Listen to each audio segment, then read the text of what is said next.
네, 안녕하세요. 정혜진의 와이나 실리콘밸리입니다. 제가 지금 있는 이곳은 미국 실리콘밸리 산타클라라에 있는 전기 기반 수직 항공 이착륙기 eVTOL 기업인데요. 바로 아처 에비에이션 앞에 나와 있습니다. 아처 같은 경우에는 eVTOL 업계의 양대 강자로 불리고 있어요. 산타크루즈를 기반으로 한 조비 에이비에이션과 상용화를 위해서 큰 경쟁을 하고 있는데요. 네, 제가 지난 7월 조비를 소개해드릴 때 이제 업계에서 최초로 미 연방항공청이 인정하는 가망 인증서를 받았다고 말씀을 드렸어요. 그때 이후 이제 조비도 주가가 한 차례 뛰면서 네, 굉장히 상용화에 큰 반환점을 돌았다 이렇게 언급을 드렸었는데요. 이어 지난 8월에는 바로 아처 에비에이션도 미 연방항공청이 인정하는 가망 인증서를 받았습니다.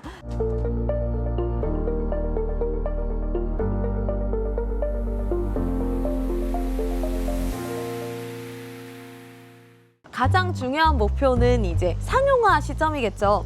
근데 두 회사 모두 상용화 시점을 2025년으로 잡고 있는데요. 이 상용화를 어떻게 밟아가느냐, 여기에 이제 라스트 퍼즐이 될 것 같습니다. 아처 같은 경우에는요, 최근 전략 투자로 2억 1,500만 달러, 하나로는 이제 2,900억 원에 달하는 자금을 확보를 했습니다. 그래서 스텔란티스를 비롯해서 보잉, 유나이티드 항공 등 굵직한 항공 업계들이 참여를 했어요. 상용화 시점까지의 자금을 11억 달러, 하나로는 이제 1조 5천억 원 이상 확보했다라고 알렸는데요. 근데 조비 같은 경우에도 지난 2분기 기준 현금 보유량이 11억 9천만 달러에 달했거든요. 그래서 이 두 기업 다 2025년을 상용화 시점으로 봤을 때 총알을 장전해놨다 이렇게 평가를 할 수 있을 것 같아요. 아처가 이 돈을 가지고 무엇을 하느냐, 유나이티드 항공이 아까 투자사로 참여를 했다고 했는데요.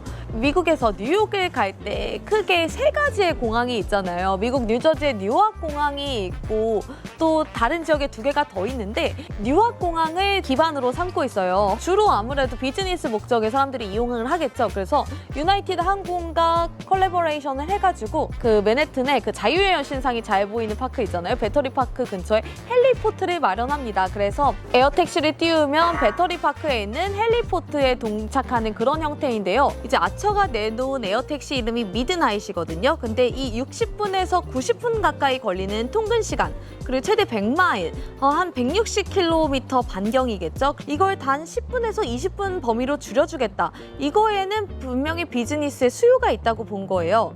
그래서 조종사 외에 4명의 승객과 짐을 실을 수 있는데요. 사실 이 부분도 조비와 목표가 비슷해요. 근데 이제 아처가 일반 기업과 다르게 택한 부분이 있는데요. 바로 최고 상용화 책임자를 최근에 영입한 거예요. 바로 니켈 고엘 CCO를 영입을 해가지고 이분이 이제 상용화에 대해서 본격적으로 채비를 하고 이걸 담당하는 역할을 맡게 됐습니다. 물론 어디에나 상용화가 중요하지만 이처럼 규제도 크고 아직 없는 신기술이고 시장 자체가 없을 때 이것을 상용화를 어떻게 하느냐에 따라서 확보할 수 있는 시장의 크기가 달라지니까요. 그래서 이제 최근에 1,000만 달러의 선 주문을 받고 100대의 eVTOL을 이제 납품을 하기로 했어요. 그 이뿐만 아니에요. 미 공군과도 협약을 맺었는데요. 지난 10월 4일에는 미 공군으로부터 이제 100만 달러의 선 입금을 받았는데 이게 앞으로 진행된 1억 4,200만 달러에 달하는 계약의 이제 일부분을 맡게 된 거예요. 그래서 지금으로는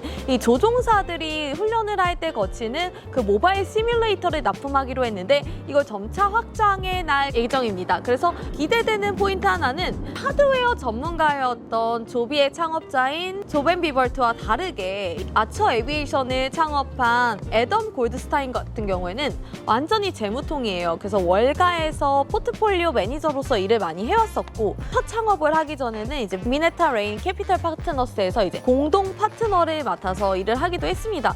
그래서 이제 재무 분야, 특히 파이낸스 부분에 있어서 그런 비용 관리 측면에서 굉장히 장점을 보이고 있는데요. 첫 창업을 했을 때는 2012년에 이제 인력 마켓플레이스인 배터리를 창업을 해서 지난 2018년에 이제 창업 7년째 스위스 기업 아데코 그룹에 이제 매각을 하기도 했습니다. 이런 성공 사례를 가지고 있는데 이 사람의 그런 재무적인 능력과 비용 조달, 비용 감축 이런 부분이 어떻게 이 분야에서 좀 강점을 발할지, 그 조비의 창업자인 조벤 비벌트와는 어떤 다른 강점으로 이 회사를 이끌어 나갈지, 그리고 이 상용화 전략에 어떻게 빛을 볼 수 있을지가 이제 굉장히 궁금한 부분이에요. 애덤 골드스타인 창업자는 미 공군과 계약을 하면서 미 공군에 eVTOL을 납품하는 게 미국의 이제 항공 리더로서의 지위를 굳건히 하는데 도움을 줄 것이라고 이제 자신감을 표했는데요. 이게 사실 아처의 지위도, 그러니까 eVTOL 업계에서 아처의 존재감도 이제 좀 뚜렷이 하는 계기가 됐습니다. 그래서 회사로서도 사실 최근에 큰 부담을 털어낸 게 보잉사의 이제 자회사인 위스크랑도 좀 이렇게 소송 문제가 있었는데, 이것은 이제 합의를 통해서 서로 좀 협업을 하기로 하고 자율주행 기술에 있어서 이제 협업을 하기로 했어요. 이것 때문에도 또 주가가 최근에 큰 모멘텀을 가졌던 게 사실인데요. 여러 회사가 2025년에 상용화를 목표로 달려가고 있는데, 여기에서 연방항공청의 규제와 이 다음 단계까지 계속해서 기술을 고도화하고, 그리고 지금 확보한 런웨이들을 어떻게 좀 잘 배분해서 진행을 하면서 동시에 지금 아처가 주력하고 있는 대규모 생산이 실제로 기반이 갖춰지고 이 비용이 안정적으로 나가느냐, 이것을 굉장히 조절하는 게 중요한 포인트가 될 것 같습니다. 그래서 오늘 아처에 집중해서 말씀드렸고요. 다음번에 또 알찬 콘텐츠로 찾아오겠습니다. 감사합니다.